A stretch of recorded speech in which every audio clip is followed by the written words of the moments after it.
اچھا، جتنے بھی لوگ بیت ہوتے ہیں نا، بیت ہوتے ہی پہلا سبق تو آٹومیٹیکلی سب کو مل جاتا ہے۔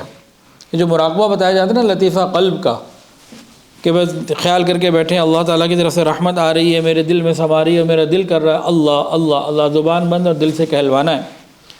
تو یہ جو پہلا سبق ہے یہ آٹومیٹیکلی ہر ایک کو مل جاتا ہے جو بیت ہو جائے ہمارے سلسلے میں۔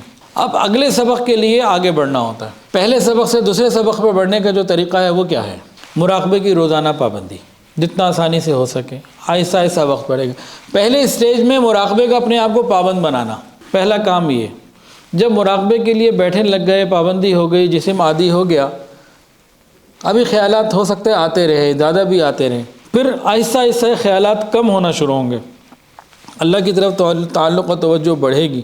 بڑھتے بڑھتے 3-4 مہینے جو پابندی سے کر لیتا ہے، کسی کے لیے کم اور کسی کے لیے تھوڑا زیادہ وقت، لیکن 3-4 مہینے پہلے سبق کے لیے مور دین انف ہے۔ پھر یہ دل بتاتا ہے کہ میں کہاں ہوں اور کیا کر رہا ہوں۔ اس کی کیفیات ہوتی ہیں، وہ کون سی کیفیات ہوتی ہیں؟ کبھی یہ حرکت کرتا ہے، اس کا تحرک اندر محسوس ہوتا ہے۔ ابھی ہم سے کوئی پوچھے ہمارا دل کہاں ہے، ہم کہیں گے الٹے ہاتھ پہ ادھر ہے۔ پھر آپ کو کیسے بتایا؟ ابھی کتاب میں پڑھا تھا، ڈاکٹر کے پاس گئے تھے، وہاں چارٹ بنا ہوا تھا، پتہ لگا تھا یہ ہارٹ ہے۔ سب کہتے ہیں الٹے ہاتھ پہ، تو اس لیے الٹے ہاتھ۔ کبھی ہمارے دل نے ہمیں بتایا کہ میں ادھر ہوں، تو جب ہم اس پر محنت کریں گے پھر یہ بتائے گا کہ میں کہاں ہوں۔ تو اس کے اندر کبھی حرکت محسوس ہوتی ہے، کبھی حلاوت محسوس ہوتی ہے، کبھی حرارت، گرمی، ہیٹ محسوس ہوتی ہے۔ اور پھر جو مراقبہ پابندی سے کرتے رہتے ہیں، یہ ایسا تعلق شیخ کے قلب کے ساتھ بن جاتا ہے، اس میں بہت ٹائم لگتا ہے۔ پہلے والے کا یہ ملنا مشکل، ایک وقت آتا ہے کہ بس انسان جب شیخ کے سامنے بیٹھا ہے تو بس ادھر سے بھی لہریں اپنے دل میں آتی محسوس ہو رہی ہیں۔ اب یہ چیزیں ایسی ہیں جو بیان تو میں کر رہا ہوں لیکن سمجھ اور سمجھانے سے قاصر ہے۔ دیکھیں ایک چھوٹا بچہ ہے، اس کو کوئی شادی شدہ بندہ بتائے کہ بھئی شادی شدہ زندگی کے کیا مزے ہیں، اب میری شادی ہو گئی، اب میں بیوی کے پاس جاتا ہوں تو اس کا کیا مجھے لذت ملتی ہے، کیا وہ چھوٹا بچہ اس کو سمجھ سکے گا؟ کبھی نہیں سمجھ سکے گا، کیونکہ وہ بالغ نہیں ہے۔ نابالغ بچہ اس کو نہیں سمجھ سکتا۔ 6 سال کے بچے کو وہ شادی شدہ کیا سمجھائے؟ تو ہم لوگ طریقت میں نابالغ ہیں۔ جو طریقت میں نابالغ ہیں وہ بلوغت کی باتیں جب سنیں گے انہیں سمجھ نہیں آئیں گی، لیکن جب اس طرف بڑھیں گے، کریں گے اور خود اس فیز سے گزریں گے تو محسوس ہوں گی۔ بہت سے لوگ تصوف کے بارے میں اس لیے بھی کہتے ہیں بیچارے اس فیز سے گزرے نہیں ہوتے، وہ کہتے ہیں یار ہے ہی نہیں، ممکن ہی نہیں ہے، وہ اس کا ہی انکار کر دیتے ہیں۔ بعض دفعہ ایسا بھی ہوتا۔ تو بہرحال تو جب لطیفہ قلب کا مراقبے کی پابندی ہو تو یہ کیفیات محسوس ہے، حرارت ہے، تحرک ہے، یا حلاوت ہے، مٹھاس ہے، کوئی بھی اس طرح کی کیفیت محسوس ہوتی ہے۔ ایک دوسرا، اس کے اثرات کیسے پتہ لگتے ہیں؟ حضرت کی کتاب ہے معارف السلوک اور ایک ہے زبدۃ السلوک۔ پہلے تو بنیادی طور پہ تصوف، سلوک، بعد بانصیب، شجرہ طیبہ، یہ 3 پڑھیں۔ اس کے بعد پھر اگلی کتابیں ہیں معارف السلوک، زبدۃ السلوک اور مدارج السلوک، ان کو پڑھیں۔ لطیفہ قلب کی کیفیات کیسے ملتی ہیں؟ لطیفہ قلب کا تعلق شہوات سے ہے۔ جب اس کے اثرات ظاہر ہوتے ہیں تو انسان کی شہوات کنٹرول ہو جاتی ہیں۔ شہوات سے کیا مراد؟ ہمارا دماغ ایک ہی طرف جاتا ہے بس۔ یہ ایک بہت بڑا جامع معنی لفظ ہے۔ میں اچھا لگوں، کپڑے میرے اچھے ہوں، میری ہر چیز ایسی ہو، یہ بھی شہوات کے اندر آتا ہے۔ تو پھر کیا ہوتا ہے؟ یہ چیزیں کنٹرول ہو جاتی ہیں، لمٹ کے اندر آ جاتی ہیں۔ کون سی لمٹس؟ شریعت کی لمٹس، حلال اور پاکیزگی کی لمٹس۔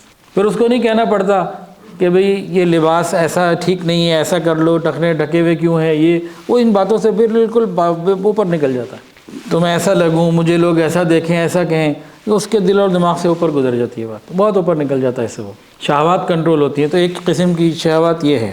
دوسری، میں ایسا کھاؤں، ہر وقت کھانا ایسا ہو، یہ بھی شہوت ہے، اشتہا سے متعلق ہے۔ پھر اس کا یہ معاملہ بھی حدود شریعت حلال اور پاکیزہ میں آ جاتا ہے، جو مل گیا الحمدللہ، چیزیں کنٹرول ہو جاتی ہیں۔ پھر نمک تیز ہو پھر کھا لیتا ہے، زیادہ ہو نہ ہو تو بھی کھا لیتا ہے۔ یہ لطیفہ قلب کے مراقبے کے اثرات میں سے ہے، انسان کنٹرول میں آ جاتا ہے۔ تیسرا اثر جو دوسری شہوات ہیں جس کو ہم سمجھتے ہیں ڈائریکٹ وہیں پہنچتے ہیں، اس میں بھی ہم حدود میں آ جاتے ہیں، لمٹس میں آ جاتے ہیں، پاکیزگی کے اندر رہتے ہیں، بیوی تک محدود رہتے ہیں، چیزوں کو کنٹرول کرتے ہیں، پھر نگاہیں آوارہ نہیں گھومتی۔ تو لطیفہ قلب کے مراقبے سے کم یہ 3 فائدے زندگی میں آتے ہیں۔ یہ شہوات کنٹرول ہوتی ہیں، میں کیسا لگوں، میں کیا کھاؤں، اور جو اپنے جذبات، یہ جذبات ایسے ہیں اگر کنٹرول میں نہ ہوں تو اللہ کی قسم یہ نہ ماں باپ کو دیکھتے، نہ خاندان کو دیکھتے، نہ دین کو دیکھتے، نہ خدا کو دیکھتے، نہ رسول کو دیکھتے، ہر چیز کو پامال کرتے ہوئے یہ آگے بڑھ جاتے ہیں۔ عقل آتی ہے بعد میں، لیکن اس وقت بہت سارا پانی گزر چکا ہوتا ہے۔ تو صرف لطیفہ قلب کے فوائد اتنے ہیں، تو اگلے کیا ہوں گے؟ لطیفہ قلب کے بعد کون سا سبق آتا ہے جی؟ لطیفہ روح کا۔ لطیفہ قلب یہ ہے، لطیفہ روح یہ ہے۔ اس کے فوائد کیا ہیں؟ جس طرح قلب پہ حرارت، حلاوت، حرکت اور ایک تعلق محسوس ہوتا ہے، اس سے کافی کم درجے کا یہاں محسوس ہوتا ہے۔ باقی بھی لطائف میں چیزیں محسوس ہوتی ہیں، اثرات محسوس ہوتے ہیں، لیکن جو قلب کی کیفیت ہے وہ ہمیشہ قلب کی رہے گی، باقیوں میں وہ نہیں آ سکتی۔ لیکن جو لطیفہ روح ہے یہ بھی جاری ہو جاتا ہے، اس کے اوپر بھی کیفیات کسی نہ کسی طریقے سے اس سے کم وارد ہوتی ہیں، اور یہ بھی کچھ حرکت محسوس کرتا ہے، چبھن محسوس ہوتی ہے، کچھ اس میں چیزیں محسوس ہوتی ہیں، یہ احساسات آتے ہیں۔ اور دوسرے فوائد میں سے کون سا فائدہ ملتا ہے؟ انسان کا غصہ کنٹرول ہو جاتا ہے، غصہ کنٹرول ہو جاتا ہے۔ جو لطیفہ روح کی پابندی سے مراقبے کی، جو لطیفہ روح پہ پابندی سے مراقبہ کرتا ہے اس کا غصہ کنٹرول ہو جاتا ہے۔ ختم نہیں ہو سکتا، کنٹرول ہو جانا، شریعت کے لیمٹس میں آ جانا، یہی مطلوب ہے۔ دیکھیں ہمارے اندر شوگر بھی ہے، بلڈ پریشر بھی ہے کہ نہیں ہے؟ اگر شوگر ختم ہو جائے تو بندہ مر گیا، اور زیادہ ہو جائے تو گیا۔ کنٹرول کرنا ضروری ہے، کولیسٹرول کنٹرول کرنا ضروری ہے، اس کے بغیر زندگی نہیں ہے۔ پانی کم ہو جائے تو بیماری، پانی بڑھ جائے تو پیٹ پھول جائے، کہیں اور پانی بھل جائے تو وہ سیدھی سیدھی موت ہے۔ تو یہ چیزیں ختم نہیں ہوں گی، کنٹرول میں آ جائیں گی، لمٹس میں آ جائیں گی، اور لمٹس میں آنا یہ کامیابی ہے، اپنے دائرے کار کے اندر آ جانا یہ کامیابی ہے۔ تو لطیفہ قلب کے فوائد آپ کو کچھ معلوم ہو گئے، کچھ لطیفہ روح کے ہو گئے۔ ویڈیو کے نیچے سبسکرائب کے بٹن پہ کلک کریں، بیل کے آئیکن پہ کلک کیجئے تاکہ ہر نئی ویڈیو کی نوٹیفیکیشن آپ کو مل جائے۔